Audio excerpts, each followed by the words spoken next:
जागो बेटा, आज मला कशी कणकण लागून राहिली आहे. मग थोडस काम पडले, आपले स्वयंपाक करायलाय. ठीक आहे, तू झोप, मी स्वयंपाक करते. हे सर्व काम करते.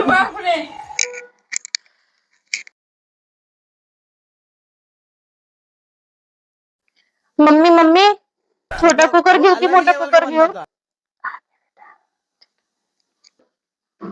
मम्मी, तांदूळ किती वाटी घेऊ? 2 वाट्या. मम्मी, डाळ किती घेऊ? अर्धी वाटी. आणि कोणती घेऊ? तुरीची. मम्मी, पाणी किती घेऊ? लेकिन ये साला कर क्या रहा है? बस बेटा इथे. आणि तुझा मोबाईल कुठे आहे? कुठे आहे तुझा मोबाईल? हा घे मोबाईल आणि तूच मोबाईल खेळत जाईल. मी करते.